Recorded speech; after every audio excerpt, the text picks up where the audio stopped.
and you're the one who has to live it. You have to go to sleep with the decisions that you make. And so you got to pay your own bills. Ain't nobody else paying your bills. Even though, you know, I'm trying to have this.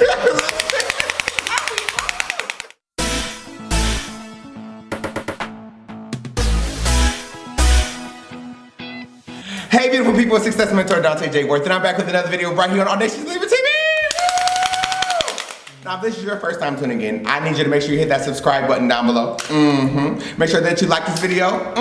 And make sure that you're commenting down below. Me and my team absolutely love to read your comments. Now tonight, we're being joined by the wonderful, the fabulous, the visionary. Tell them who you are, sir. Oh, hi, it's Adrian, aka Gatekeeper with Popping. Now we invited Adrian on tonight to talk about free to be me. But before we talk about that, we're gonna ask you the question we ask every single guest. What is your story? Ooh. I feel like everybody does this too. You're right there like, oh my God, what is this question's coming? God, okay. Born and raised in Rochester. Yes. I'm a visual artist. Yes. Photography, video, graphic art, painting sometimes. Like this. All these things, yes. I had a job. I went to college, had a job. I didn't like the job. I had an epiphany at some point when I was visiting my aunt in California. I was just like, what are you doing? And so I quit my job and then... Listen, we all have that moment sometimes. Just like, I quit. Like, you know, I'm doing something today. No, and then, you know, I've been doing that ever since. And I used to be one of the leaders of Black, which is our activist organization, Black Lives Matter. And then now I run Rochester Black Lives. Yes! Everything. Yes! So when you hear the topic, free to be me, what comes to mind? Free to be all of you at all times. Yes. So which means when you show up in a space, when you are, no matter where you go, no matter what you're doing, that you're bringing all of who you are at any given point in time. And so just living in that freedom to be yourself. And you know, as Black people, you know, freedom is something we're always striving towards and things like that. And a lot of that starts with yourself. And it's like, if you're not, you know, all of our ancestors, when you talk about like the Harriets and the Frederick Douglasses and the Sojourner Truths and the Marsha P. Johnson and Sylvia Rivera. All the girls. All everybody. People who were fearlessly showing up. And I'm sure they were like, you know, fear is a constant thing, but like leaning into that fear, not being afraid to, and actually doing it anyway. And showing up with all of who you are, regardless of what the consequences might be. So. That's good. Can you tell us, when do you feel most liberated?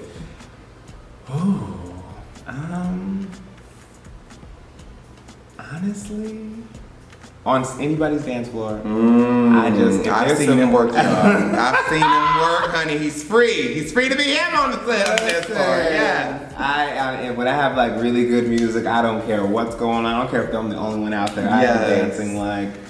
That's my floor, that's my space, I own it, I claim it, I bring all of what I was bringing there all the time. That's that person who's watching right now, who's still battling with themselves, trying to find themselves, what advice do you have for them? It's not an easy process, but nothing in life worth having is easy. Yes. But it's never a bad idea to choose yourself. It's never wrong to choose yourself. It's the thing to do, this is your life. And you're the one who has to live it. You have to go to sleep with the decisions that you make. And so you got to pay your own bills. Ain't nobody else paying your bills. Even though, you know, I'm trying to have this.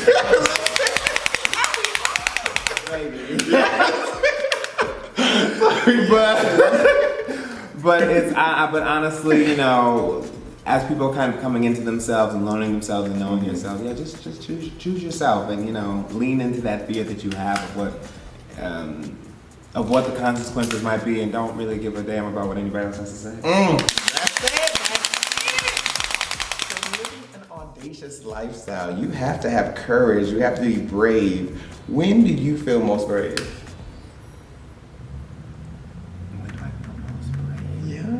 I guess I never really thought about that because I don't know. You just live your life in the moment. Yeah, I don't, like, a lot of people are like, oh my God, you're so courageous. So I'm just like, I chose myself. Like, I chose to walk this way, or I chose to live dressed like this. I just chose to show up and bring all of me. Oh, that's good. That's good. People may look that, but you know, people may look at you funny. They may talk their stuff, they yada yada yada. But at the end of the day, it's like I have people who love me. I love myself most importantly, and I know what's for me is for me, and what's not is for not. That's good. A lot of the fear around being yourself and the freedom to be yourself comes with the fear of being othered. Have you ever been othered before? Oh, I'm othered all the time. I'm othered probably right now. But I mean, oh yeah, you know, here in this space, yes. But I mean, you know, it's just like through my years of just growing and living and doing a lot of the things I've done, I've never kind of been on the popular track or on like the kind of going with the crowd thing. But it's like, what was I was either watching something or hearing something, but it's like, why would you want to be like everybody else? When you were born and you were made to be different. You were made to be you. So everybody want to wear overalls. I'm like, child, if I'm not feeling the overalls, I'm not wearing them. That part. Yes. That's good. So I know that you are the founder of Rochester Black Pride. And yeah,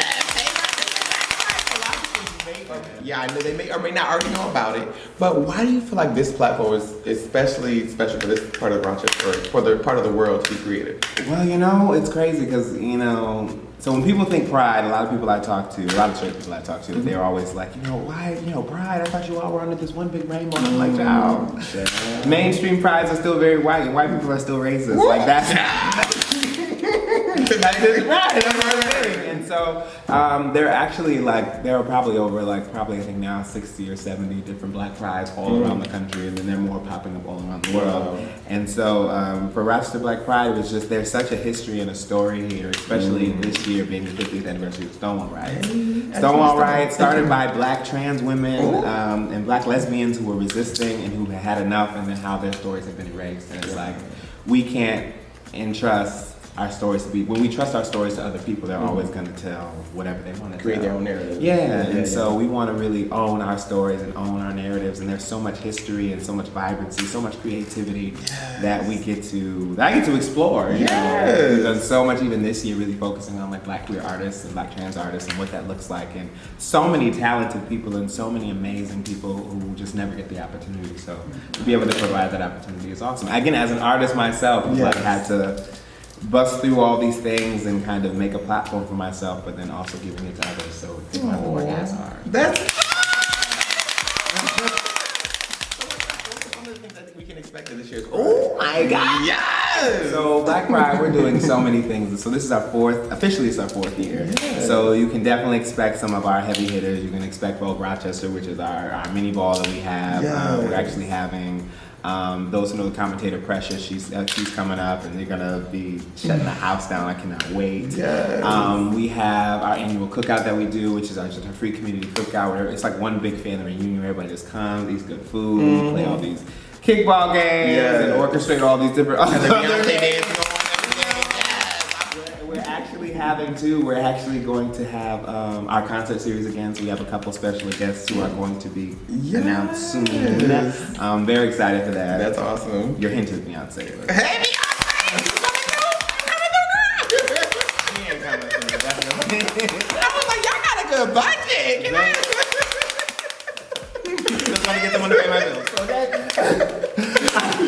But we also have we're having a fashion show, so we're having our first Free to Be Me fashion show. We're really throwing gender out the window and just kind of really exploring just clothes, because clothes have no gender. It's like people try to really restrict, if you're a boy, you should wear this, or if you're a girl, you can't wear this color, or these kind of, I'm like, no, we're throwing all that out the window. Fashion show. We're also going to have a dope jam session, so we have a lot of different artists coming through, a couple of surprise guests coming through. We're just going to have a band playing, just let everybody hop on the mic and do a little Black Pride cypher and things. Okay, can I get on the mic? I mean, come on.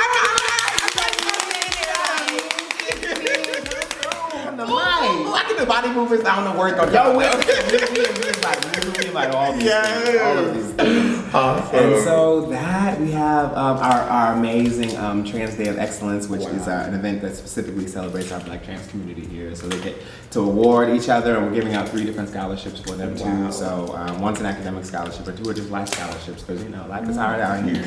All right. We want to give folks the opportunity to make sure that they're surviving, but they're thriving. That's a word. You know, survive. Are you ready for rapid fire questions? Yeah, come on. Let's get it! Favorite book? Parable of the Soul by Octavia Butler. Ooh. Favorite movie? Oh, I can't ever pick a favorite movie. I can't pick a favorite movie. I have every black movie that's ever been made. And what is your purpose? My purpose is, that's a good question. Okay. Purpose. So like a couple years ago, I looked up these things. So like coming into my own identity and queerness and things like this, and like Black consciousness and queerness, they always seem separate, but they're actually not. So my purpose, I think, and what I've kind of owned is as gatekeeper. So people think gatekeeper, they think of like the westernized term is like someone who like blocks access from people and they hold all the keys. I'm like, child, that's not what that is. What this actually is that queer and trans people have always been the bridge between the spirit world and the physical realm. And so in different tribes in Africa, specifically like the Gara tribe, we were the gatekeepers in the sense of like we were responsible for making sure the community was in tune with all of the things around them. So their environment, their spiritual world, as well as the physical world, as well as with each other. Learning something, yo. Amazing. I'm over here. And Learn me so something real quick. that's why you always find so many of us at the forefront of resistant movements. Your Angela Davises, your James Baldwins, all the people who organize Black Lives Matter. You have, you always find us in the arts because we just have access to both masculine and feminine energy simultaneously. So we can we kind of vibrate at a whole different frequency. And that's kind of. That's it. Who inspires you? Oh, my tribe inspires me. Yes. Shit, I inspire me. Come on, you gotta inspire yourself.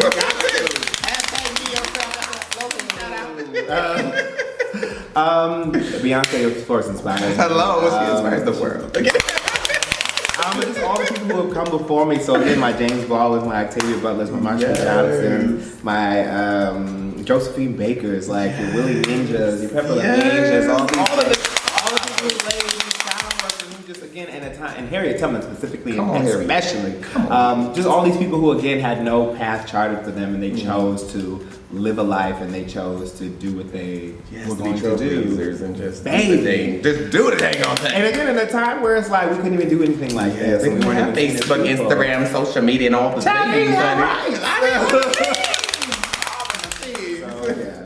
So finish this sentence. I feel most peace when. I feel most at peace when. Excuse me. Most at peace when I'm dancing. And to be audacious means to be unapologetically yourself. So tell me how they can find you online, how they can support the Pride. Always support. We're always looking for support. We have a website, www.rocblackpride.com. You can get all our merch, our t-shirts, our baby. We even got tell them about the merch, girl. Baby, we even got a free to be me flag. Yes, you better raise this offering. You better get it. Let the girls know how much is it. It's only $20. But you get a flag instead, girl. We have our t-shirts. We have, you can always donate to us. We have PayPal, Cash App, all these things. You can come out, support our events. You can buy a pass for yourself, buy a pass for someone else. You can follow us online at Rock Black Pride on Instagram. We on Facebook. You can follow me at Gatekeeper90 on Instagram. Adrian Elim on Facebook, as you know. That's awesome. Make sure we stress that Rochester Black Pride isn't just for Black people. It's for everyone to come and learn about the. So it's no different like the Italian American Festival, the Chinese American festivals. Like it's centered and it's focused on Black people, but everyone is welcome. That's it. However, hold on, Jesus. We do not accept shenanigans, no racism, sexism, homophobia, fatphobia, ableism, none of the things. We will definitely escort you and carry you out. So until next time, remember that life is meant to be enjoyed and not just endured.